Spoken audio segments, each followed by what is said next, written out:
Welcome to Ethan Hahn Plus, the podcast where dreams take center stage. On this show, we're all about spotlighting the incredible talents and passions of everyday people. Whether you're an aspiring artist, a person of faith, or simply someone with a story to tell, this podcast is your platform. So sit back, relax, and get ready to meet some extraordinary individuals. Because here at Ethan Hahn Plus, everyone has a chance to shine.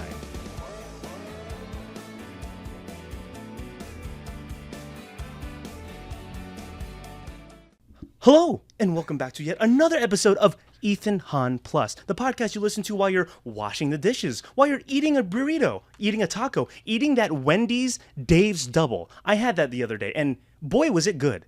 Now, the Frosties, though, a little bit of those new, toppings of the Frosties, I don't know if I'm too big a fan of it. When I have the Frosties, I just want the chocolate, you just want that. I don't want brownie bits in it, caramel. Wow, Wendy's, we love you. Showing. Is it showing? Yeah. With the brownie? Oh, old school Frosties. Yeah. I remember the yellow cups. The yellow cups of Wendy's. That's what I remember. Do you guys remember that? Leave a comment down below. Everybody, we have a great episode here for you today. Imagine this, all right? We're on the last stretch of this show. We're on a boat. It's a fishing boat. And we want to get to the island that's episode 100. But to get there, we got to catch some fish. We got to get some good ones, all right? Hey, sometimes we reel in a guppy, but that guppy's golden. But today, we have a catch, all right? Mm-hmm. Jahzie was behind me on the boat. We got to get, all right? And it's pulling on us, but we have a giant, beautiful fish here for you. Everyone, please welcome the theater guy. The theater guy, the man of the hour, Bob Gatchel. Did he just call me a golden guppy? No, seriously, right. We've been researching this guppy and waiting for it to get caught. No, he's the big fish. We've been waiting for this moment. Some guests before him were the golden guppies, but this is the big fish. Yes. Oh my Lord! But I remember Wendy's before there was a Wendy's, so that's how old I am. Don't cut that out. That's no, great to be here, guys. Seriously, it's been forever, and I wanted to get on here with both of you guys. I miss you. And I want everyone to know you're learning about Bob the same time we are, because we don't know Bob like that. We really don't. You don't know us that well. You know, the Asians that act at the Everett. Yes. Yes, and that couple that does too much. Yes. And we know Bob as the theater guy, the man. But again, of course, also Jahzie is here to help co-host and guide this ship as we as we take photos with this fish and say, hey. We caught a good one. Yes. We caught a good one here. Yes. Yeah, I'm just calling all my guest fish now. Just wrap it up, Ethan. Wrap it up. Yeah. But Bob, thank you so much for coming on the show. Oh, thanks for having me. It's been forever. I know since we've met years ago. Yeah. I've watched a lot of the broadcasts, and you've asked. Oh, everyone does. As a voiceover guy, I shouldn't do this. Everyone does. It's also name on my place. But I wanted to definitely chat with you because I love what you do. I love this information. I love what you share with everybody. Yeah. And since we were talking about some stories, I've got stories to tell you. So exciting! We are excited. I was telling Bob, I was like, again, rule number 1 is talk on this show. Yes. And we weren't even worried about Bob.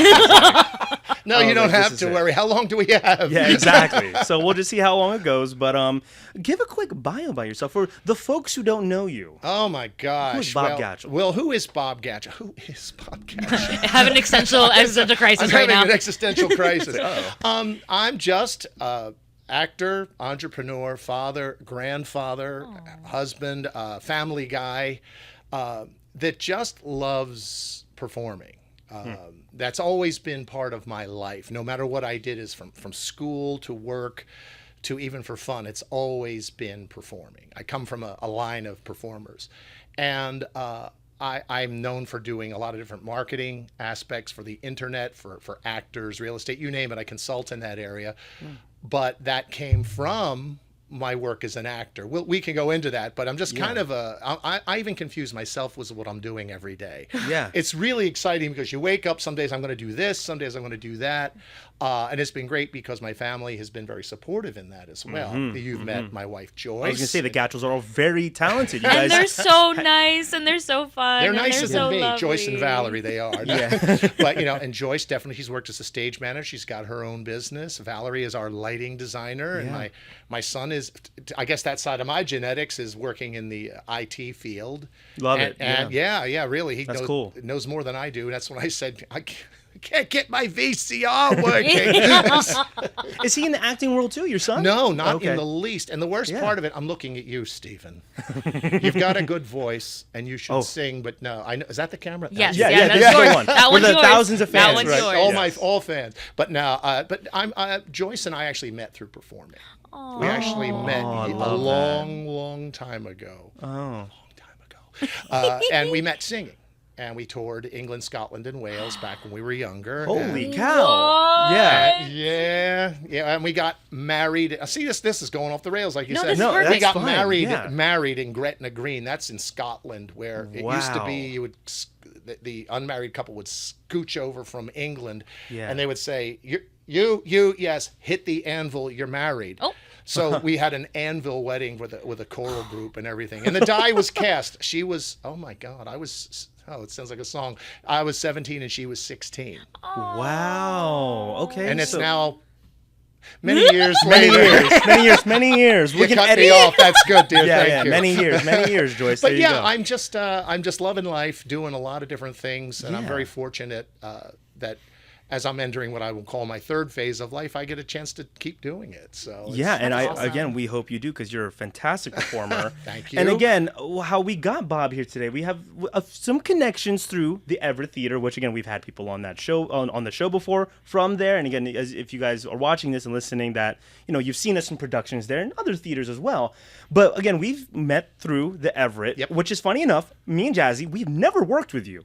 I was actually- thinking about that on the way over, Yeah. going, did we? You get in a fog. You forget who you work with. yeah. Sometimes you go, Yeah. hey, you. Yeah, And I was thinking we about it too. I didn't. was like, is there anything? I was We like, never did. We've never crossed paths. absolutely ever. nothing. And We've got to remedy that. Yes. That exactly. we got to do. Yes. I would love to do. I think what it is, main characters attract. That's just what it is, I like the way he thinks. We know. I We like know that. each other. Like, that guy has charisma, which goes to the first time I saw Bob, which is the moment I was like, this guy, we need to get him involved in content somehow. Okay, sure. When I did Puffs, I was in Puffs. That was the first show I was in. Val was there and all the I kids. remember that. I was nervous. I was like, I don't know. They put me as an Asian Snape. Great. Love it.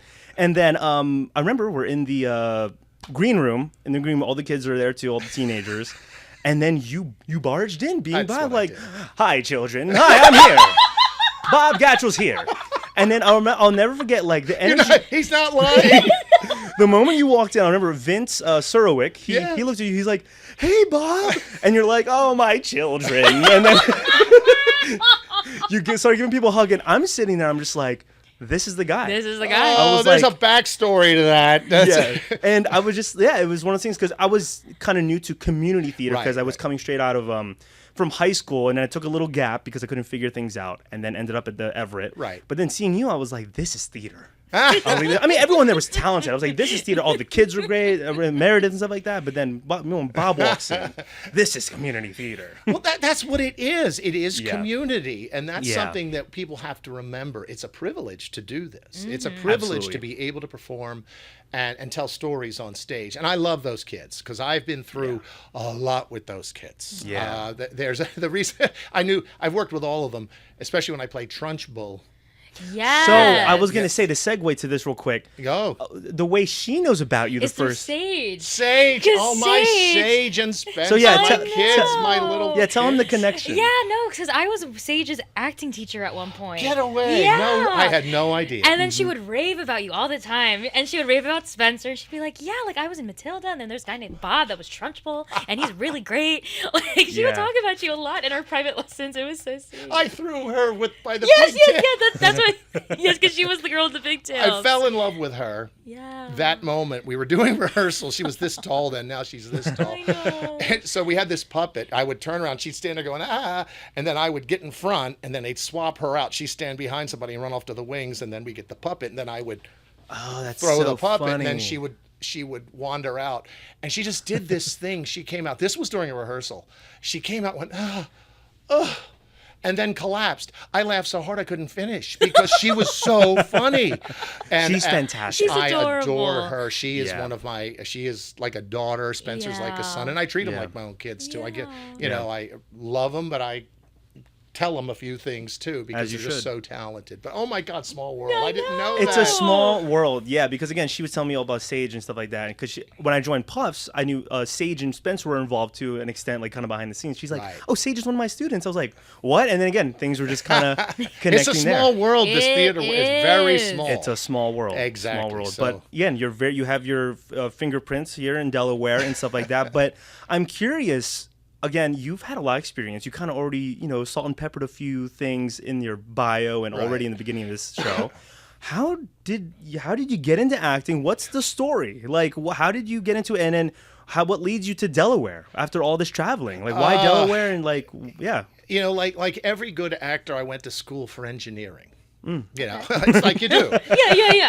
Yeah.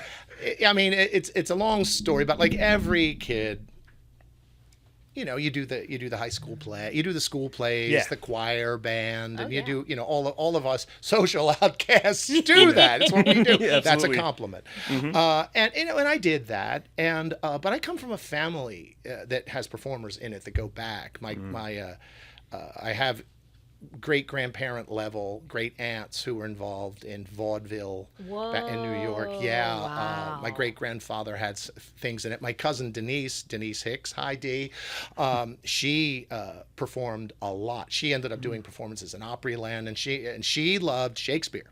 And she still does. And she was the artistic director for Nashville Shakes, the Nashville Shakespeare Festival. I got to get it right, for almost 30 years. What? And so I always looked up to Dee, and she kind of inspired me. So I just did it. But, and I also did a lot of cable access television. So all this technology, I was always on the board. And I loved that field. Yeah. Life kind of took a different path, and, I went to school for something I shouldn't have, which happens. But, you do it, and you kind of continue on your life. You start your life, and you perform in here. But then something comes out of the blue to change that. Yeah. And mine was around you're still performing, but through the 90s, long before you were born, a lot of things happened 97. to me. Yeah, see you before that. So so what happened is I just basically lost my job. A lot of us did. It was a strange field. I was living in the Philadelphia area, and it was not pretty scene. It was bad. You're starting a family, you're doing a lot of things, and you're out of work. So through some courses, always it's too long to talk about the connections, but then the connections hit, and then I happened to land in a voiceover course. And I'll even give his name, Dan Levine. He's still teaching courses out there, and took his voiceover course. This is in Philly? In Philly. Okay. And I took his course and got a demo made and went to shop the demo. In those days, you didn't have email. You had to knock on doors. So I went to the casting directors, open calls, Mike Lemon, Kathy Wickline, Philadelphia Casting. I went to them all, knock on the doors. Nice, thank you. Now get a headshot. Why? Well, shave that mustache. I had a mustache for years. Get rid of it, and you can do something. And Kathy Wickline, I love her to death. She is still a major casting agent in Philly, and she's still working. Hi, Kathy. And she really pushed me. And I got an agent, Greer. Basically, she was like, you got a good voice, let's make money with it, type of thing. And I get 20%. So, and we did. I just started booking little bits of work, and it was a lot harder. It's long story, folks, but it was a lot harder then. You had to drive into the casting agency, do your audition, drive home, come back. It was today. You just. I was going to say, you were in an era where, again, it was just not as convenient as it is today. Yeah. No, and you had to be in the center. So I just started, and then it just happened that I landed a national commercial. Whoa! Wow! And I just put it in there, and I went bang, and I got this Melita coffee commercial, and it went national. And then I started landing little things, started landing industrials, which are like training films. You've seen them. Oh. It's like, the corporate training film, HR HR videos. I'm usually the alcoholic, the sexual harassment person. I'm always You're doing the voiceover for these? Or I was on camera. He was. I was on camera and voiceover. It depended. A lot of times I would go up to, I remember Laurel, I don't think they exist. I would drive up to New Jersey, and we would wear the white coat and say, and this drug will, and you just use a teleprompter, and it paid very well. Okay. Yeah. But then what got more and back into the theater is an industrial. You have to see the movie. It's called Bathtubs Over Broadway. It describes long story that the music director, I think, for David Letterman, loves collecting weird records. And these records were like Cheetah Rivera in the Hot Point Appliances 1952 Kitchen series. They would put Broadway shows on for like appliance companies and says, here's the bathtubs. And they would do these things. Major stars did them. Susan Stroman, she did them, Cheetah Rivera. I came in on the tail end of that. And I did a live industrial for a pharmaceutical company. No, we weren't dancing and singing, but we played doctors and everything. And that was a major professional gig to the point where I got my equity card out of that. Wow. And I worked that what happened. So how did it all happen? I don't know. It just did. It just all kind of snowballed. But part of that, there were other things that we talked about. You know, you don't get there right away. It's not a lot of money to begin with. And I had to do other things. Build the credibility and stuff like that. I mean, again, you had an agent. Again, having the agent at the end of the day, because again, educate me and other people listening, having an agent, that's probably one of the most important things to that, you would say? It was. It still is, because there's so many pieces of casting out there that the casting agents could, if they wanted to, the producers come to them and say, I need this, and they could go out. But their job is to do their job, where the agents are to say, well, he's good for it, he's not. Here's the headshot and do it. Yeah. But it does help, and you still need them. But there's a lot of things you can do now with like Backpage there's so many things out there online. Right, you can a lot find of ways work. to get connected. And I always tell people do that. But and it's just built up. But while that was going, I built up a marketing business, because when you have lean times, you needed to do other things. And so what led to that was I just built a nice business. I built a marketing consulting business in the same time. But then I had that point a few years ago, 20 to be exact, where I kind of burned out. It's a lot. I was traveling a lot for some of the acting and other things. I just burned out, and the taxes were too high where I was living. So we decided to move to Maryland. We're just Cecil County. Okay. And I said, you know what, I'm not going to drive to Baltimore. So I just kind of set things aside, retired equity, and just picked up things. Yeah. But what got me back in was my Valerie said, Dad, you got to, they're having auditions for Hairspray. You should audition for it. Yeah. And I did. And I got Edna, and I'm like, right out of the back, I got to wax my eyebrows off. There you go, right? I did. yeah. So it's like a welcome back. Here it was, and I really found the joy of getting into the community theater world, because don't get me wrong, it's great to get paid for doing the work, but there's something about that camaraderie. So that's the long, strange story about how you get there. There's no straight line. Yeah. It just happens. Again, things just happen. You got to make the moves yourself. Again, I'm sure you were driven and you found the connections that you needed and stuff like that. A lot of stuff happens by accident. Sure. A lot of it is you are in an audition, and a funny story. I'll keep talking. Nope. Yeah, no, please. Yeah. One of the funniest stories is I was auditioning for a commercial for Philadelphia Electric. Now, whatever they're called. And it was, some people may remember this commercial. It was supposed to be a classroom full of squirrels sitting at desks. And interesting. And the front is a sort of this nebbish looking professor, like glasses. And he goes, and he's going, Transformers, bad, nuts, good, because and they say we protect your lines and all that. I'm sitting in the audition with a friend of mine. I was up for the role, and I'm sitting here with my friend Spencer, no relation, and we're sitting there, and we're kind of dressed up for it. We see this guy come in, and we go, yeah, shit, he's got it. Yeah, and we look at each other and said. So we happened to hear from another person who came in, says, I just got back from the Actors Studio in the Bourse Building in Philly. They're having this audition for this stage production called Radio Warp, WARP. And it's kind of like The Drowsy Chaperone. Okay. Now, with a little bit of an old-time radio feel. So imagine that. And I had auditioned for it and gotten it. Whoa. It was like I was literally, I'm running over from one audition across town to the other and get it. No costume. I put on, they said you need like a pencil thin mustache. Somebody give me an eyeliner. I put it on. I look like a demented Hitler or something. It was horrible. And I did it and got the part. Wow. Unfortunately, the theater closed before they took the show to New York, and it closed there. Wow. But that opened up other doors. So part of this, people say, what's success? Success is just being seen and being out there and let things happen. Yeah. More happens by accident than by design, I swear. Sure. Yeah. So yeah. And again, through all that, again, you're doing these things through commercials and stuff like that. Yeah. You ended up creating your own company, service, Voiced by Bob. Is that's what it's called? That is the evolution. The of it. It was evolution of it just all. Bob before, I had bobgatchel.com, Yeah. which is sort of my acting side. Yeah. But I wanted to spin that off.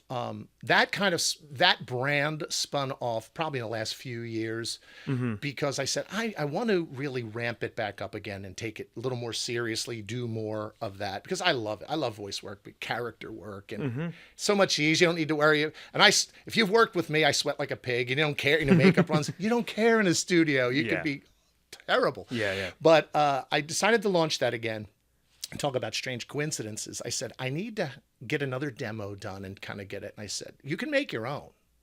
But I said, I'm going to need a producer. I want somebody to help me with it. I'll pay.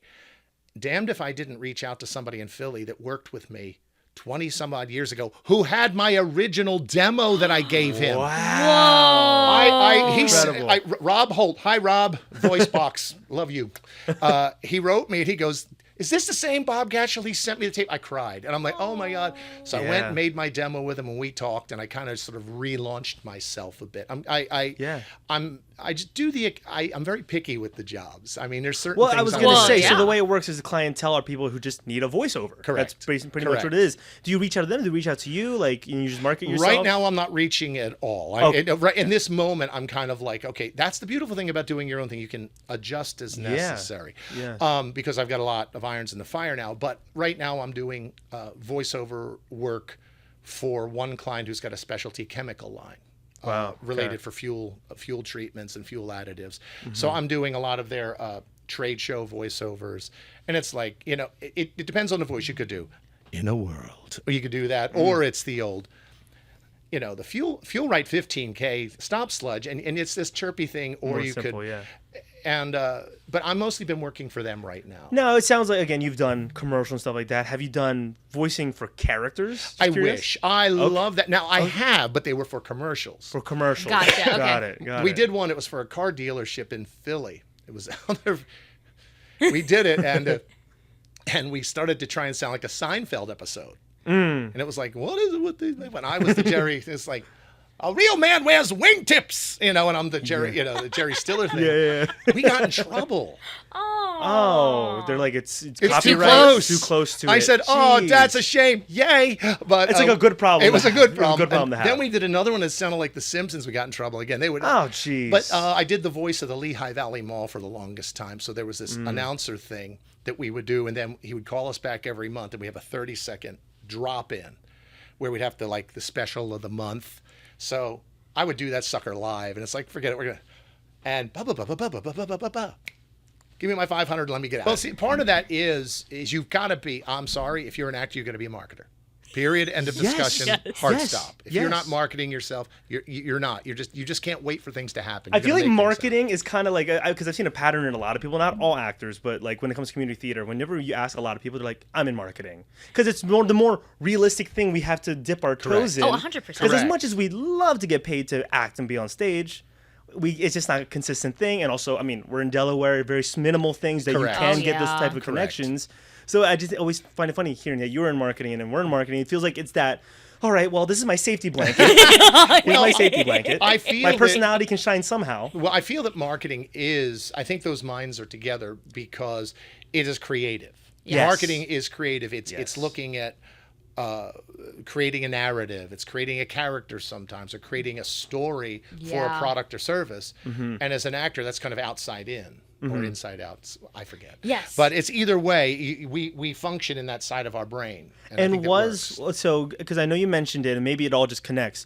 You said you had a marketing company. That was all for voicing, or that was the funniest part. Because I was going to ask what type of marketing you provided. Well, what had happened is I was really loving this internet thing with the dial-up modems. You know the sound, and I had this idea of taking my headshot and resume and my voiceover demo and putting it online. That wasn't done back then. Yeah. There was a site called Angel Fire, which was like free hosting, and you put banner ads and things on it. And I put it up there, and that's how I promoted myself. Wow. And I started getting work from it. I mean, that was back in the days of putting real audio files up and things. And I started getting work from it. And then people started asking me, how did you do that? And could you do that for me? And then friends of mine were involved in the network marketing industry. It gets a bad rap. I've worked with a lot of network marketing companies in the nutritional field. And what happened is I started working with them to digitize material and put it to the internet. It used to be you would send, and when I was working with these companies, you would send a little newspaper advertorial through the mail. I digitized it and put it online. I mean, I wasn't the only one to do it, but and we built it, and I started just gathering clients in a generic marketing. Cool. And then it fell into doing real estate marketing for people, things with investment companies. It was not one thing. That's what people say, what do you do for a living? I said, depends on the day. Yeah. Because it depends on the client. Depends now, over the past few years, I'm really locked in with one particular client that I adore and very flexible. And I love the guy. He's a scrappy marketer himself, an old DuPont guy that wants to just take his product, and we've been helping him move it up. So I enjoy that. But yeah, it was a marketing company first. And then I started, as that was building, you use a lot of that momentum to market yourself some more. And that builds up. So it becomes this sort of flywheel. And these days, what does that look like for you? Like when you're not acting on stage, like what are you doing kind of off stage right now? I am running to Wilmington to work with Bob Tatnell. Hi, Bob. Okay. Tatnell? Tatnell, like the Tatnell School. And, Wow. Oh, yeah. What? He's a great man. Great man. Wow. And I met him a few years ago, and he's like a mentor father to me. He's old enough to be my father. So, but he's 80 something years old, still plays tennis, takes cruises, and is an inspiration. But I work a lot with them. I also work on a few other projects for other clients that I cannot name at this point. Sure. So, Okay. NDA. Oh yeah, no, it's NDA. I just don't want them to kill me. No, I do. There's some real estate things I'm doing. There's some things with people who work in print on demand and things like that. So but what that's great about marketing is we're students. We become students the whole time. We learn something new. I'm learning something it's new. evolving every day. There's always something new. Like just when we think, we're hip in now in the marketing world. Hip is a word, by the way. No, it's not. There's always something that comes around. Like again, these Absolutely. days, it's not AI is going to replace you. It's who's going to learn AI to utilize I it. use Yes. AI a lot. And people ask me, it's a good question, what about AI and voiceovers? Oh, yeah. Okay. There's a big concern, and it should be because Yeah. it's damn good. Yeah. If you go to 11 Labs, I'm sorry, you go to 11labs.com, you can get voiceovers you won't believe.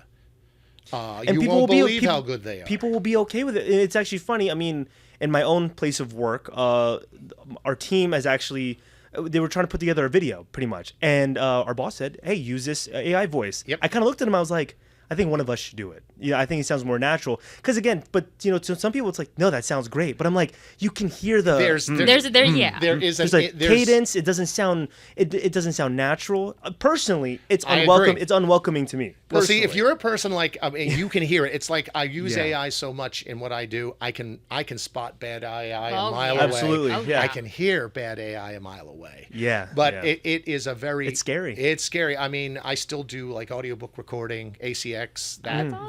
That won't be replaced yet because that requires a lot of nuance and a Yes. lot of You need that acting. acting. Yes. You're literally You have voice to act. acting. The And that's robots a- won't get us there yet. Nope. No, Or no, never no. will. I don't think that ever will. And that's yeah. where I think that performing may go is the one thing you can't replace are actors on a stage. Absolutely. Yes. That Absolutely. live performance. Matter of Yeah. fact, Valerie, like certain performers different bands and different performers, you can't replace them. Oh, yeah. AI may replace some of the, let's just say, easy to replace voiceover, but that'll make voiceover people more valuable if they're very good at what they do in the niche. That's my opinion. But Yeah. I use AI constantly for Yeah. a lot. Image generation and It's useful again when it's useful when you need it, and again as marketers and where we work in the business is you got to use it. Yeah. Because again, it's going to replace you. It's just the people who are going to learn it to replace you. Learn it fast and know how to use it. Well, there's Yeah. a term. There's a couple of things I remembered. Number one is adapt, migrate, or perish. You either adapt, you migrate, or you perish. You have to always be changing. Yeah. I don't care if you're a marketer or you're a performer. You have got to always be looking at what's coming over the horizon and Yeah. see how it's going to affect what you're doing. And that's as a performer too. Some of it, in certain people, it's age. You've got to realize I'm not going to be the the young guy. What are you going to do? How are you going to adapt if you want to Because I think sometimes, and a lot of us as actors, like our pride kicks in. It's like, no, I'm going to do it my way. It's always been working this way. But no, you got to do things. Like example, like when I make little short films and stuff like that, people are always telling me, like, I mean, I want to make little short films and stuff, but people are saying just make reels on TikTok, make reels on Instagram, and that stuff will get caught. And now I'm trying to find a balance of like, how do I get my face seen, just through like film and acting and stuff like that, and putting myself out there. It's the red ocean, blue ocean thing. Yeah. It's the old, are you going to compete where everybody's competing, or are you going to make yourself more unique or different in that red ocean? You stay out of the red ocean. Like I know people personally doing extremely well on TikTok, extremely well on shorts, doing a lot on YouTube, but it is a competition. And the same goes for acting. You've got to do something that sets yourself apart. You've got to do something that makes you... You're okay. You did it again. Okay. Like I do voiceover, swack. You have to do something that sets you apart. Because quite frankly, in the acting field, it's a dime a dozen. Yeah. There's a million people behind you ready to take that role. Yeah. And part of it is what you can bring. And that's even like we talk about the AI. Yeah. That's where it all goes. What can you bring to humanize and bring something to the performance here or the performance on the stage or as a marketer? Yeah, no, extremely well said. Because again, speaking of that, because again, acting is such an art. And it's such a passion in all of our lives. Again, for most people listening to this and for three of us in this room, I know you said, again, so we kind of went through your offstage stuff, like in your past and stuff like that. But I mean, I would also love to talk more about your stage history a little bit. I mean, I know you said you lived in Cecil County, and then Still do. Oh, okay. So I'm you're not in Cecil. Delaware. No. But Delaware's like I go, puh, and I'm right in Delaware. Yeah. I mean, I'm literally over true. the line. But I live in Cecil County. But I live near Cecil College, which has got Milburn Stone Theater. No, Milburn Stone. Oh, okay. That is 9 minutes. No wonder 10 you're doing minutes. a lot of things there. Or I have done things. I did like 8 shows in a row there. I'll never do that again. Have you been doing stuff there for a long time now? Occasionally. I go where the roles are. I go where the roles are. I go where the shows are. Yeah. I mean, when I kind of first got back in the business, I did everything. And it was right there. It was fun. I met some great people. You people may have met like Dale Fleetwood, Maria Faulkner, a lot of people. Yeah, I love Maria. I love Maria. Yeah, she's fantastic. Yeah. And we all kind of came up through the MST machine. Now, lately, they haven't had shows I was interested in. But a few years ago, something came up at the Everett. And I go, that's a bit of a haul. Yeah. For a 45-minute drive from me, give or take. But it looked really cool. And it's kind of like, don't feed that cat, they'll never leave. Was this Young Frankenstein? Not to cut you off? No, it was before. This was Addams Family. Addams Family. You were Gomez. I was Gomez. I knew it. I knew Once it. a year, we gather beneath the family tree to honor a great cycle of life and death. Come to me, my luscious wife. He must have rocked it. Oh, Yeah. it was goodness. the most fun. Lindsay was my Morticia, and it was. What year was so this? much fun. 2017. 17? Okay. 17-ish. Okay. I actually went down to audition when they were doing Newsies. It was Newsies. Yeah. It was Newsies, Addams Family, and a few other things. I actually got the role of Pulitzer. What? Wow. But I had conflicts. I went. Now that was the thing. Valerie Beardsley directed it. Love her. Yeah. And she goes, "Oh, you can. It'll be all right." I said, "I can't do that to the cast." I had like half a tech. I was gone. Yeah. So I had to bow out. And but then I wouldn't. I'd shank somebody to do Gomez. So I did. that was fun. And then I did. Oh my gosh! I did Annie. After that, no, I didn't shave my head. I refused. Diva B is in the house. But and I've done. God, what have I done? But since around 2017, you've been doing stuff. Oh at the yeah, Everett, yeah, say. pretty consistently. Yeah, and I did a couple things at Milburn Stone. Did a show at Candlelight, lovely place. I was going to Candlelight. That's a place that I've been been considering, I think I only yeah. sent You something should. in You for Something's Rotten. Yeah, still waiting. But you know what's going to happen. Hey, Still they're waiting? a Still good waiting? group of people. No, I'm sure. They're sure. a good group Yeah, of people. Yeah. I hear a lot of great things. I did a couple shows there, and I did a show at Young Frankenstein. So much fun. That was a I great hear So many stories about Young Yeah, we hear Frankenstein. everyone. Apparently, everyone had a Everybody good time. loved that You know one. some lore. Turn the camera off. No, it was a great show. We it was a great team. But I did a lot. I can't remember how many shows I've done. I look at my resume. Yeah. But what was the last thing I did? I just did the prom there. I finished Yes. the prom. And we knew that you were gonna get in that one. We literally When we saw the casting, I was like, "There's no way Bob's not gonna get that role." I scared more people jumping off that bed as Barry than yeah. I wanted to yell one day and say, "What are you going to break a hip?" No, I'm not. But one of my favorite roles I did there was The Mystery of Edwin Drood. I did that show there, Okay. and I fell in love with it. I really loved it because it's really theater geek stuff, and I love that so much. I've never repeated a role ever.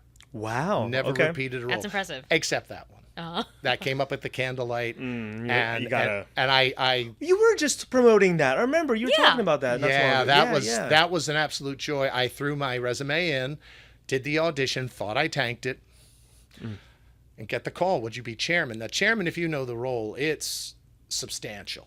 Okay. I mean, you are. You walk in and it's a Victorian music hall, and we're a bunch of Victorian actors putting on a show. It's a show and a show. Love it. Okay. And the audience picks who the murderer is, who the lovers are. We don't know how it ends.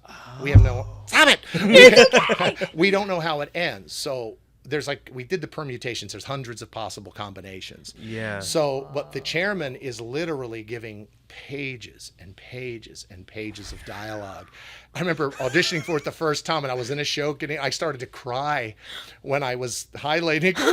No. But I did it again at Candlelight. And it was 24 performances. It went over a couple of months. Oh, wow. Such a luscious work to do. If you ever get a chance to do it, it's worth any role in that show is worth doing. Ensemble is worth doing in that show. Yeah. And it looked fantastic from some of the photos we saw. Oh, yeah. Too. Candlelight's a great people. They're great people. Dinner theater, right? Absolutely. It's a dinner theater. Oh, that's awesome. Yeah. Check that out, y'all. Bob, Dan, Anthony, everybody over there is wonderful. I was supposed to throw my hat in for an audition for an upcoming show, but I went in another direction and couldn't do it. And I'm still like, darn. It's all right. But yeah, I do stuff at Milburn Stone. Yeah. And Everett. also, so again, you also act on stage, and you've had a great acting career there. But you also direct. Yeah. You direct as well. So I'm curious, when was your first directing thing? Is that something you also had a background in? There are things you do in school, and there's things you do. But to really, I kind of call it second phase in life, to come back with Heathers. Ooh. But I don't think it's the Heathers you're thinking of. There was another one. That There was another one you did. I was in Heathers a few years ago. The Dads, of course. But I directed Heathers at not Milburn Stone. I was in Heathers at Milburn Stone, directed Heathers at the Everett. Yes. Gotcha. Yes. I wanted to kind of get back in the life. Like I said, I kind of shut everything off stage for years, and then came back, and I saw that was coming, and I've seen that show done so poorly so many times, Yes. so badly, really badly, really bad. No, pretty bad. Yeah. Pretty bad. Awful. A little bad. A tad. And so I said, I can't let that happen. So I said, why am I doing this to myself? And I decided to throw my hat in and do it. When we watched that production of Heathers, we left that theater being like, that was a perfect show. Yeah. Like, genuinely, it was we're not good. even trying to hype you. We Yeah. literally left there being like, that is the most perfect And show. that was the moment we were like, we need to work with we need to work with Bob. I want need to to direct work you with guys. Bob. I was like, we need to work with Bob as a director. Well, like, the thing, anybody can direct. I don't care what they say. As long as if you can act and you've acted under good directors and you've been directed by good directors, you can direct. Oh Yeah. my goodness. You do yes. film. You know how to direct. Exactly. Because again, It's a different mode, it's one but of you those can do things, it. I think, again, if you're an actor and you're very passionate about it, stepping into the director's chair, it's a new challenge, but you know how actors think. You know how you would think, so Exactly. you know how to approach it. Yes. So again, because Exactly. this is one of those things where I've had experiences on film projects that weren't mine, that was other people's. Jeez Louise, it was just a whole experience. Like, they was not getting treated properly. But there was a list of things. Yeah.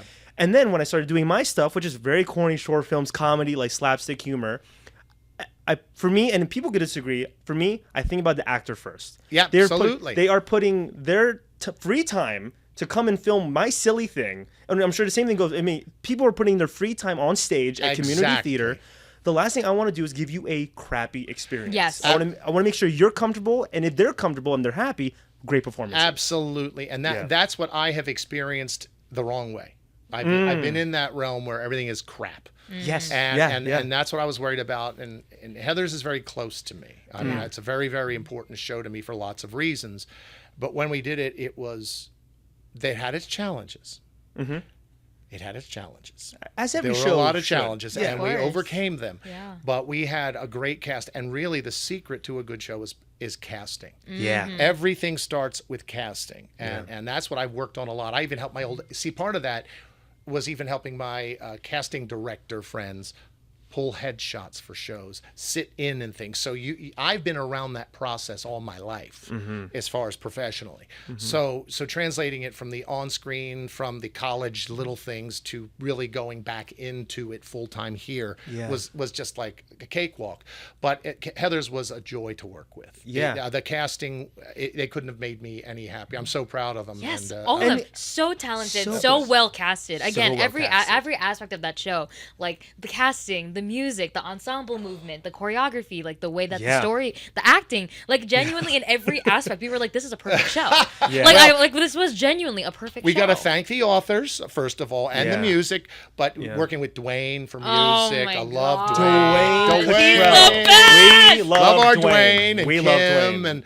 and everybody, and with Joyce and Valerie working. We all worked it, Yeah. but that I wanted to just basically prove to myself that I can dust the cobwebs off and do it again. Yeah. And then it came up recently, and I'm the same way. I take roles where I want to be on stage. I'm taking roles where I want to direct, and that's what happened recently with picking up Alice by Heart. Alice by Heart. I was going to say that was your second experience then at the Everett. At the Everett. Right, And I hear that was a hit too. It was. It's a weird show. Steven Sater, I love you. I'm sorry. It's a weird show. Well, remember. I mean, again, we weren't in the age bracket. I Well, think. I technically was at the tail end of the age bracket, but I think I had a cabaret that I'm smiling. I was like, oh, my gray hairs are showing. But no, I'm right I was here. gonna say, it's one of those. I kind of lost my train of thought a little bit there. Talking about the Alice by Heart. Alice by Heart. Yeah. You missed it because you're too old. No. I was gonna say we didn't get a chance to see it. Yes. Unfortunately, because we were a little busy. But Because I think it overlapped right after Almost I was gonna Maine. say. did. Oh It no, was- that was what when you we were were almost. Everything was all wrapped around at that time. It was Yeah. crazy.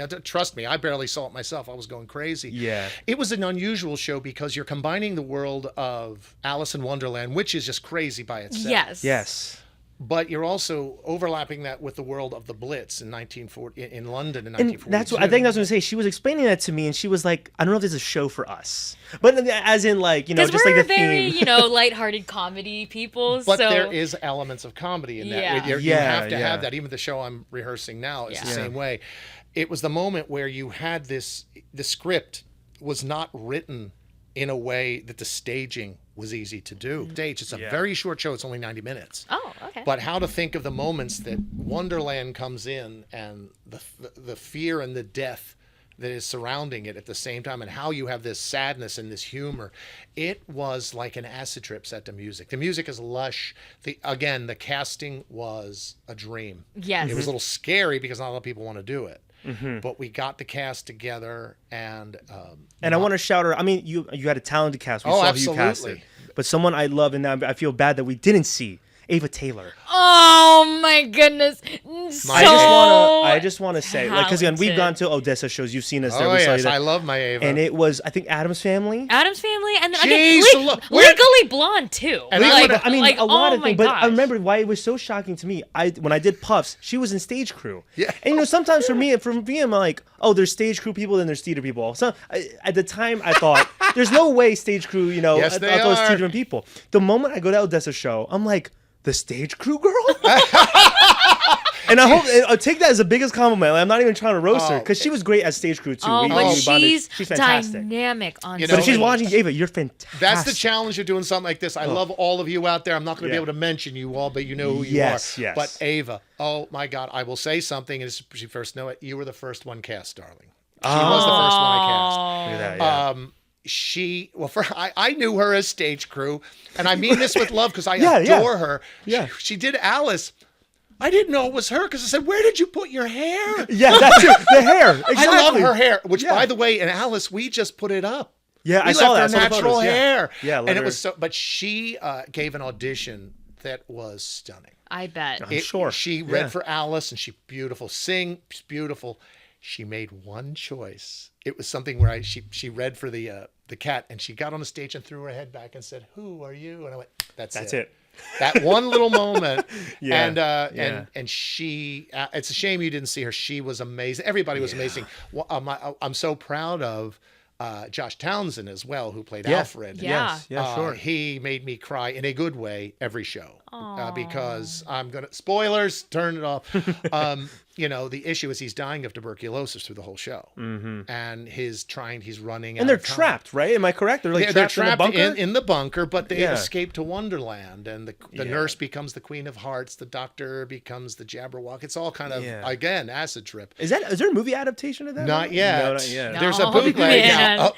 There's a slime tutorial. Slime tutorial. Yes. But when Alfred finally leaves us, you couldn't breathe. The whole audience stopped. And with Valerie, with her lights, with the explosions, and we used a lot of fog to create this, and haze to create this just ethereal feel. And I'm actually super, super proud of that one. Not because of me, but I had this vision, and many times I'm working with the actors, they're doing something, they ask me a question, I said, I don't have a clue. Let's look at the script. And I would tell them, I'm glad I'm not you. I did. Because those moments, I said, I don't know how to. So I let them know that I was discovering this along with them. Yeah. Although I wrote to Steven Sater, who is a wonderful man. He wrote back through Instagram. Wow. He did. He wrote back. I said I had some questions about things, and I still have it on my phone. Wow. And he even sent, I know in this day of Cameo, you can spend $30 and somebody will send you something. He actually said, what's your email? I want to send you a message to the cast. And it was just so lovely. Get out of town. And it's a very close thing to him. So I'm a big sucker for that. I really like when people put the emotion, authors put their work in, soul into that. And I want to be sure it's seen that way. I'm hopefully may have something in the pipeline to direct next year should it come around. I'm floating myself out. I like to do one a year. That's a lot. It is. Because you put your everything in that. Yeah. Actors, you're rehearsing for 3 months maybe. Yeah. But when you're going to direct something, you're 3 or 4 months before. So you've got half a year prepping involved. And stuff like that. Oh, yeah. And I want to do things on stage too. So exactly. But no, I would love to work with both of you, either on stage together or direct you. I would love to. Yeah, we'll figure something out there. Yeah, we hopefully, maybe next year or in the future for sure. There's always gonna be more opportunities. That's another thing. We need more adult bones. We need more adult bones. Yeah. Yes. We need more bones for the adults. Please. I'm getting older. I'm literally getting older. I'm just saying. I've made plenty of skits about it, and people always laugh. Like if I see Junior one more time. Seeing reveals is heartbreaking. It is. But again, it's great. I really appreciated your videos. Though those were actual genuine reactions of us on the floor. And I'm okay. I'll step on the third rail here. I think junior shows do have a place. Absolutely. I really do, and I am very big. It's great for the kids. Yes, absolutely. It's great for the kids. Character development for these kids. It gives them a chance. However, from a creative standpoint, and I am not a snob, but some of the junior shows that come out shouldn't come out. Oh, yes. I'm going to name one, for instance. Okay, let's go for it. Why in God's earth do we have to have Evil Dead High School edition? No See, way. why does that exist? Yes, no way. That's a thing. And if you're the author seeing this, why? I know it's money, but stop. But there's a few others, even Heather's as a high school. I just can't. And it's like at that point you're just flexing too many. You're changing too many things, and it's just inappropriate. Oh, like Red Junior. Because I think they have diabetes. No, Mimi has cooties. I don't know. There's moments, and I love theater. Yeah. I want to be a patron. Yes. Yeah. I want to go in, get my beverage of choice and some sort of snack and be taken away. I love theater. I love being a patron. Yeah. And my problem is I'll watch things and I'll analyze and start casting like stop.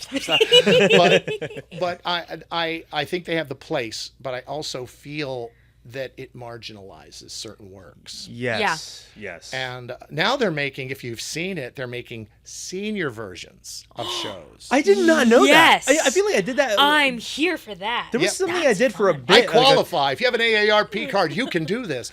But What's an example of that? Like what show? Guys and Dolls is an example, and I saw it. It is wonderful. I have like a nursing home. And the people, there's no choreo and dance. And they're sitting in chairs. They have the costumes, and they're doing the dialogue and signs, book in hand. It is wonderful. Okay. It's wonderful. But it's not. It's watered down only for time. Yeah. Like to an hour, but it's not that. But and I've seen a few of them. I think they have about MTI, the licensing company, has most of them.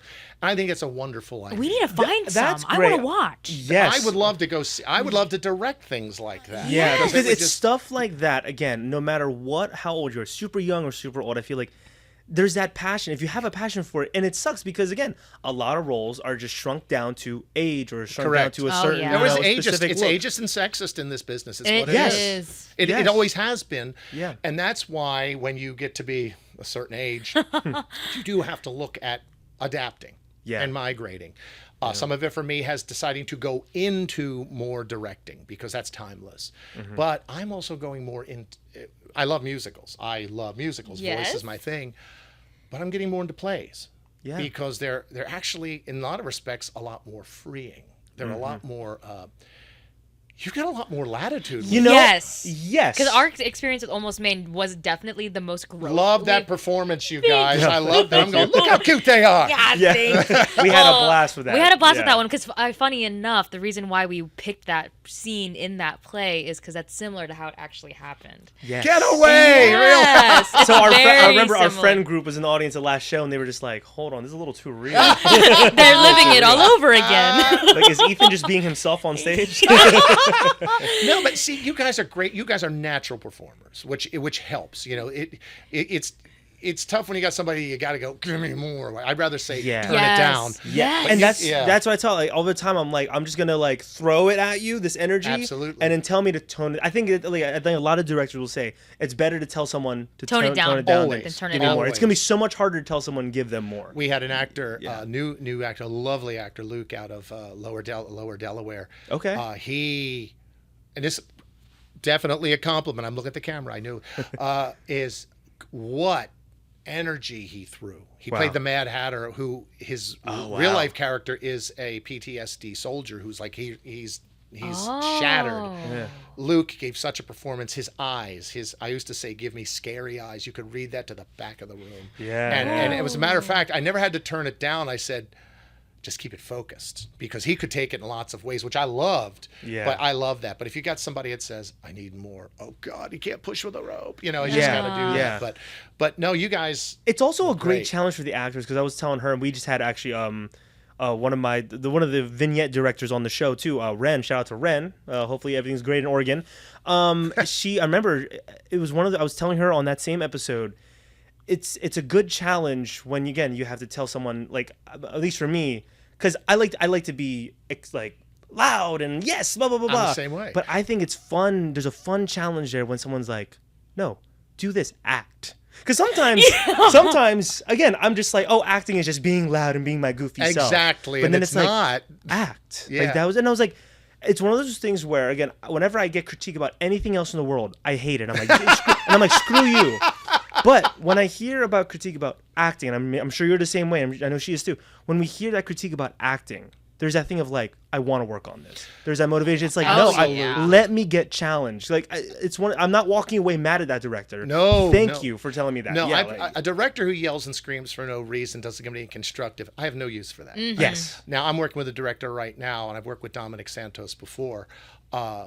He tells it like it is. And I love it. Yeah. I love it. He's telling me to, this. Currently, I'm rehearsing Angels in America. But, So sick, by the way. and that's dense.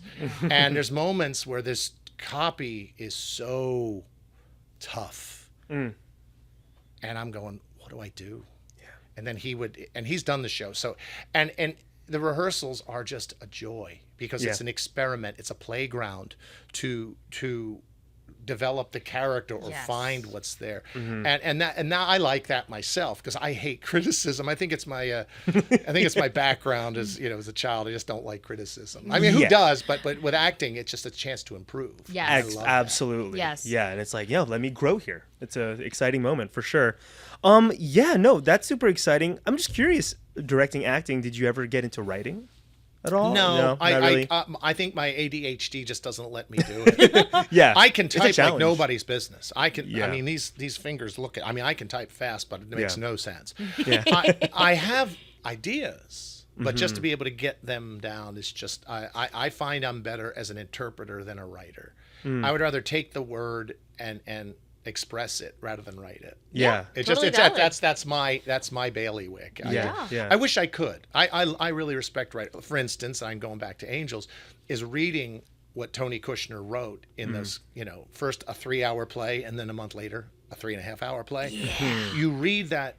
It's the only time I'm working on being word perfect on a script because the words are just so lush. Yeah. And they flow and it's like poetry and it's like I couldn't do that. And that's okay, but I can do what I do. And it's fun. So, but no, I can't write. It's very impressive and beautiful, like when seeing how plays are written and stuff like that. Because again, I get so intimidated with just anything like Shakespeare or anything like that. I'm like, I don't even know if I could act in something like that. Like I'm just so used to like being very kind of surface level, like goofy, like and he has share a few regular English lines. But you could. I guarantee you could. I guarantee it would flex some any of us could muscles. It would flex some muscles for sure. That's what you got to do. You've got to Yeah. take things. I mean, I can jump into silly little musicals all day long. Yeah. Love them. But like I did talk radio a few years ago. I played the station manager. He was evil. I always like gravitate to these evil characters. Like for the shows I like to direct are dark, and the shows I like to do plays in are dark because it's the opposite of everything I do. So it's just it's fun to do that. But we got it. Did you ever do? Just curious. Did you ever do anything in film? Were you like? I only did one experimental film. Okay. It's got an IMDb credit. No, it was good. It was I never watched it. Oh my god. Oh. One of those experiences. It was in Philadelphia. It's on my IMDb. It's called Mortality. It was experimental. Is it a horror film? No, okay. We don't know what it was. We all had characters, and we were all in this line in a big white room. And it was shot on film. Wow. And you had the mag, and it was on it. Yeah, not that old. The crane. Yeah, back in the days of the talkies. But what happened? It was on a Steadicam, and they went through, and it was like a fly buzzing through, taking glimpses of conversations. Okay. And my character was terrible. I don't even talk about it. But the thing was, how long were the films? I mean, how long was it? 12 minutes of film in those containers before? I think it was I think so. It sounds about it's 11 right. or 12. Yeah. We had to get it all done in one take. Oh. We were there for like 12 hours. Jeez Oh Louise. And we got it done and do it, and you can't mess up because there was no cuts. It was a wonderful experience. Okay. But I've never I've had some experiences, where you're going to be background and stuff where you're like hand number 2. That doesn't count. Yeah. But I think film is cool. Yeah. I mean, I love it, but I just never, other than that one film. Never took you down those routes and stuff like that. Never had the time. Never had the time either. Yeah, it is truly a commitment. It's a lot. It is It's a a deep lot. commitment. It is, and it's a lot. for you folks who do film, it's the pre-planning and the a lot. post-production. Yeah. Is insane. For this one, I wanted to get it done in a year. Probably took like maybe. Did we get 2? I think we had 2 I years. think you a little bit under 2. A little under 2. Now yeah, you know but why was- it takes millions of dollars to do this. Absolutely. The time is Yeah. That's the other thing with it. Film. I love film because it's permanent. Yeah. Unless you're George Lucas and change everything. True. All the I'm just versions. saying, All the sorry, versions. George, call me. But theater is ethereal, and it comes and goes, and it just disappears. And I kind of like that sort of that chance that it just evaporates. Yeah, and it's there. You had your experience, and it's like this thing. It's a fun memory. Exactly. You were in the moment. Exactly. You were in the Yeah. moment. Yeah, I've had opportunities to audition for like television shows. Didn't get them. Not shows, but like a home show, like a co-host. I did things for QVC and things like that. That's fun to me. Is that with your mustache too? By the way, I'm trying to imagine it. Don't you dare put that picture on there with my mustache in there. That was a mustache. Yeah. Tom Selleck looked like me, not the other way around. Okay. But no, I just film is always intriguing, but I just never had the. It just never worked. Never worked out. Yeah. But again, you're a massive talent. Come We'll figure it out for the next one. SWAT 5. We'll Oh put him my in SWAT goodness. 5. SWAT Ethan 5, the revenge of the old Ethan guy. swore that he would stop at 4. No, you won't. It's like the I Fast can and quit Furious anytime I movies. want. Again, it's the Fast and Furious movies. We're just gonna keep them going until we're dead. There we go. I'm Just gonna keep be it your going. old Vin Diesel. Hey, your car. Exactly. There you go. Before we kind of wrap things up, I'm gonna ask one more question regarding film. Do you like Star Wars? I do. Which version? Oh. You see what I'm saying here? Okay. I was out. I'm sure you're an original trilogy. Are you saying guy. I'm old? Because I am. No, I know. I saw it in the theaters when it first came out. Yeah. So okay. yes, I'm a Star Wars fan. I'm a big purist of the original trilogy. Love it. I'm Okay. just sort of, that's where I stopped. I really didn't follow much further later. After that. Yeah, I'm kind of that way with a lot of movies, but Yeah, it's more old just- school and stuff like that. I love it. I just need to know. You It's call me old again. Yeah. Dude. because when guests say no, I don't post their episode. Yeah. Yeah, as No, you can, no, as you it's can not. see from the big cutouts and the We What am I had- going to posters do? and the- Say no? There's We had, R2D2. Hey. It was actually one of her bosses, and she's also known as Miss Delaware in Oh, here. yeah. Yeah. She was here, and it's funny. I asked her, I'm like, "Do you like Star Wars?" And she paused and she looked around. She's like, "I should say yes in a room like this." So I was This like, is "That's going to funny." be inappropriate. It likes the Star Wars where it gets the hose. Yeah, exactly. Come on now. Come on. I'm being nice. That's so funny. But Bob, we thank you so much for coming on. Yes. Before you go, I would love any piece of advice for up and coming actors, maybe like here in Delaware or any other states that anyone who's just trying to make it in the entertainment business or who hears your story and is like, oh, I want to do something like Bob. What's a piece of advice you want to share? We need another episode. No. No. Actually, we're gonna gatekeep this. We're not gonna post this. This is for us. This is for us. We're gonna gatekeep this information. There's a few components which I'll try to keep it short. Which, if we've seen this, it's not short. A lot of it is a work ethic. A lot of it's luck, and luck is just, there's that old term, preparedness meeting opportunity. Like I said, a lot happens by accident. You just got to get out there and do things. Do the free films, do the student films, do the table reads, do the workshops that people are workshop. I did that. Fun story. I was back in the day. I went to actors, Mike Lemon casting, the Actors Lab. We would get scripts and table read them for people. It was The Sixth Sense. I didn't flip to the last page. I actually, they were people auditioning for the dead people, and I did a scene where I was, it was like a stockbroker that died of a drug overdose and didn't get into film. Everybody dead in that film I worked with. Whoa. All the dead people I worked with. Oh wow! Look My at favorite, that. Janice Dadaris, the one, dinner's not ready. I've worked with her for years, but that led to other things. Doing those experimental things, you get in, you meet people. Yeah. But part of it is be nice. Yeah. Be kind, be professional. Show up on time, show up prepared. Always. I said it to you earlier. Early is on time is late, and late is unacceptable. If it's a call time at 6, I'm there 2 hours ahead of time. It's just how I've been brought up. But part of that is having that work ethic. If you have a rehearsal, come knowing your lines, come knowing your scenes, come knowing your sides for anything. Be ready. Also, and I'm being nice here, if you accept a role in a show and you flake out for no reason, I won't pick you ever again. Sure. Because too many people put too much time in a community. Now, if you're working, it's different. There's enough people who will take them. Yes. But in a community where we're all given our free time. Yes. And everybody, it's not just you, it's everybody involved. Yeah. I've done a show where I cast it, and then the minute give somebody some role, and I hear, hey, I just landed another role in it, and they literally overlapped. And we talk. Yeah. People talk, and you want it's about building a reputation. It's just doing the work, being nice to people. Are there people as actors I won't work with again? Absolutely. Yeah. People think I'm a diva. No, I've only yelled at one person on stage once, and it wasn't pleasant because it was just they were unprofessional. Yeah. But if you're doing community, you've got to remember it is communities. But part of it is just be prepared and be professional. Yeah. And again, it goes back to what I was mentioning earlier. Again, it's everyone's own time, free time. Everyone's passionate and is there to just do, like, act and perform and put on this great show, put on this film. And again, it's inconsiderate when you think of yourself. Don't do it if you can't commit. And it is, and it is not all about you, because acting is not speaking, it's listening. And that really is, you've got to react. Take the re out of act to act.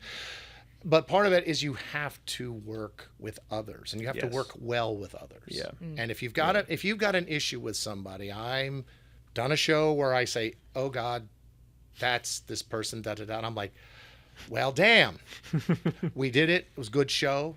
I'm not going to have dinner with them. Yeah. I'm not going to go out with them, be friends with them. But You're we a can work professional. together." You got the show done. Yeah, but I got the word name Diva B for a reason. But it wasn't bad. But the biggest word of advice is just do everything you can. Get seen, get out there, and just do good work. Yeah. Yeah. Do the work. Do the damn work. Yeah. A lot of people don't. They come in lazy. It drives me bats. It's just, I mean, I'll pat myself on the back. I mean, I've got an app on my phone where I've got my script recorded. I'm in the car. If I'm in a show, if I'm in a musical, the only music I listen to is the show I'm in. Yep. Yeah. If I'm in a show, I'm playing the lines. Yeah. Because I don't want to show up and not know my lines. I love that. That's the thing. I think Bob says. Yeah. Record your lines. That's something I gotta because I feel like I need to find more discipline with lines and stuff like that too. Because sometimes it's like I'll be cutting. She sees me. She's like, "Oh, have you been practicing this?" I'm like, "Yeah, I just need to find the time because I procrastinate." I do too. And that's part of my thing. I schedule time to do it. Smart. I do it an hour before bed. I'll lay in bed and do it. An hour when I get up, and in the car as I'm driving around. That's impressive. Yeah. That's awesome. And that's constant. Yeah. And I'm doing that now. Are you the type to know word by word, or you ad lib a little bit in your performances? I am a word by word guy. Word by word, yeah. Yeah. Okay, yeah. It's particularly in the show I'm doing now. Yeah. Because the words are just so very specific, and some of them are very vulgar. Oh man, 3 hours worth of 3 lines. So I'm going to do 6 shows in September of part 1. Then a month later, we're doing a 3.5-hour show of part 2. Holy cow. 6 performances. Gosh, wow. The psychotic break is kicking in 3, 2, 1. But part of that is just being prepared, and anybody can do that. Yeah. Anybody, even the newest actor, can do it. It's a matter of just doing the commitment and learning. Absolutely. So. But I can keep going. I'll stop. I'll be. No, I was gonna say you are. We need more. I need more. You have a lot to edit. This is gonna evolve into another show after we hit 100 episodes, and again, we're gonna establish it as a me and her show, but we want to have guests on eventually. We're gonna have to have you back on. Oh, I would love to go next year. My problem is I can keep going. I can tell. And this is me uncaffeinated. And the thing is, we could keep listening and keep going too, but I gotta discipline myself because this is the future Ethan editing this. You're welcome. We're gonna stop it here. He's gonna hate me because there's been a few episodes where I just keep it going, and I keep going too. I'm the same way. But future Ethan hates it because again, when I'm editing, Ethan, I'm like, you should just now put a button on this and say, "Good there night, we go. Mrs. Calabash, wherever you are." Exactly. That's right. But hey, you're booked and busy, and again, we really appreciate you making the time to come on. My pleasure. I love you guys. Bob came over, and it's just like I have him in my basement. Sometimes I'm like, how do I talk these people into showing up to your basement? Food is good. Oh, food. I'll have pizza out next time. Always works for me. Yeah. But no, anytime. I love to chat, and next time I won't be so verbose. No, you're perfectly fine. Yeah. One thing I want to say too, his wife Joyce. Oh no, Val. This is Val. That is Joyce and Valerie's business. Yes. Yes. Okay, love it. And it's called Pickle Witch Hollow, crafted by Love, Joyce, and Valerie. Follow us online. Hey, I want to see. Let's take a look real quick. Because thanks for bringing this. Whoa, what Pickle is that? Hollow Wizard wands. These are, you said beans? These are pickled green beans. Pickled green beans. Oh my gosh. That's there right. you go, everybody. That is Joyce and Valerie's business. It kind of spawned up out of a dream that they had. Yeah. Entrepreneurial family. I love that. I love I'm very proud of them. They do shows. You could go to their website. Yes, I'm pitching. I am. As you should. That's what the last stretch is for. I am not shy. Promote anything you got to promote. But I just wanted to mention this because thanks for bringing this on. You know, I just recently showed Ethan Into the Woods for the first time. Yes. Yeah. And it's giving Into the Woods. Like greens. Get those greens. Don't forget those beans. A fantastic story. Yeah. But we're singing Into the Woods now. We need a singing podcast. That's what we need, a singing podcast. Oh, don't start. But there you go. Pickle Witch Hollow. There you go. I mean, follow them on Facebook, Instagram, and the website. They have I love that. They better because I built it for them. Yeah, that's fantastic. What else? I mean, just curious. What else do they jar up? You've got pickled garlic. The vampire repellent is one of the favorite ones. Okay. Pickled garlic. You've got frog jam, fig, raspberry, orange, Oh, ginger. I've tried some of the jam. I think when I visited you at Spamalot, they were both up there. Oh, that's right. And they were like, try my jam. And I was like, oh, yeah. She is like the witch from Into the Woods. Try my jam. But she's got the mustards, the pickles. The new is the Baba Yaga's. That's amazing. The sweet hot. It's a bread and butter pickle with jalapeno. So Super visit their exciting. website. Check it out. We'll link it down below for them. Thanks again for bringing that over, guys. And Bob, again, you're in some projects. Anything you want to promote? The last stretch here. What you got going on? He's going to have me talk some more. No. Yes. No, I'm just very very honored to be in rehearsals now for the production at Wilmington Drama League for Angels in America, Millennium Approaches, and Perestroika. It's something I never thought I would have an opportunity to do. Nobody does it. It's a very bold, very daring, very depressing, very charged show. It's about the time in the 80s, which I was alive, when the AIDS crisis and political crisis all hit at once. And it's an intermeshing of stories of these different characters and how this whole time intermeshed and how they all react together to this situation and their own situations. I play the character Roy Cohn, who is a real person. The real Roy Cohn was a very powerful lawyer in the New York scene. He's well known. You look him up. He was a power broker that everybody knew. Rather questionable tactics, worked with the mob. He was a confidant. But he was closeted and died of AIDS. Oh, wow. And this is telling his story through that arc. And it is one of the most challenging things I have ever done in my life, because his character is broader and bigger than anything I've ever done. But it's also vile. The character is vile. And he's also vulnerable in this section. So it is a range of emotions, and it's extremely hard to do the script. Yeah. There's moments I have to okay, you literally learn to compartmentalize. But we go into production, we open September and October. Exciting. Awesome. Yeah. So hope to see you there. And yes, there is nudity in the show, and it's not me. You're lucky. Darn it. No. Darn it. But it's definitely not. This is definitely not a junior show.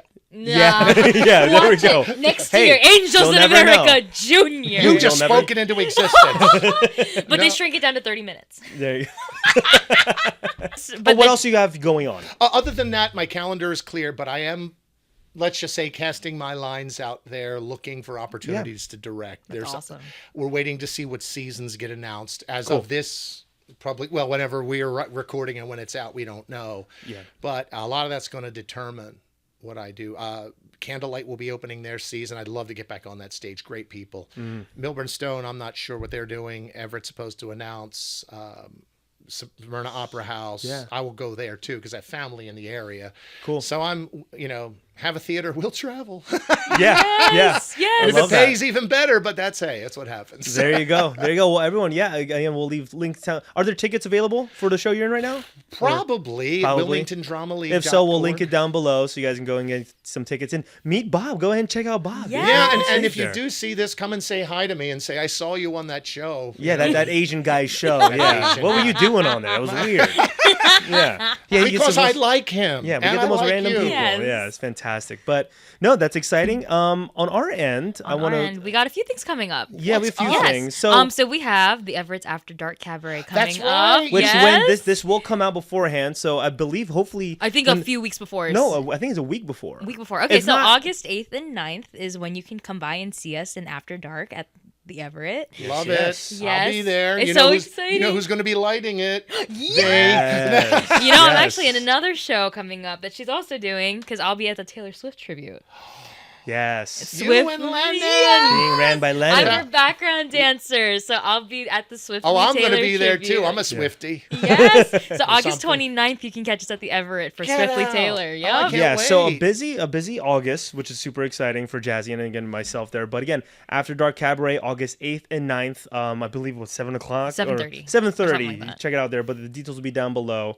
I'm singing Agony with another gentleman who I've never met before, and then me and her are singing Love is My Legs from Dirty Rotten Scoundrels. Oh my God! Yes, I love that. Yeah. And then Jahzie, what's the other numbers you're in? Mama Who Bore Me, the reprise. Yes, so like a the little quartet. Spring Awakening action there. That's good. Yeah. So go ahead and check us out again. After Dark Cabaret, because again, a lot of people who ask again, a cabaret is just a collection of songs. It's not. There's no. Don't plot. come with thinking it's a show. It's no plot. All right. Just songs. We have a lot of non-musical people who watch us too. So you come in. It's adult shows. No juniors. No juniors here. No, nope. at the After Dark. After Dark I Junior. hope not.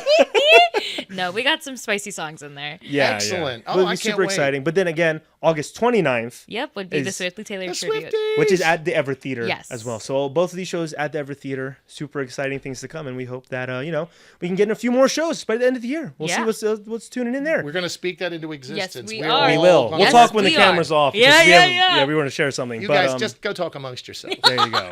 But again, everyone, hey, follow me on Ethan Hunt Productions on Instagram, Ethan Hunt Productions on the YouTube channel, Ethan Hunt Plus, Spotify, Apple Podcasts, and the video version is on YouTube, which is what you're watching right now if you're watching the video version. And if you're listening to audio, hey, you're on Spotify and Apple. Good to hear from you. Hey. Oh no, you're hearing from me. I'm not hearing from you. How are you? Check me out on all those platforms. Everyone, hey, if I'm correct, this is episode 88. 88 miles per hour, as Doc Brown said.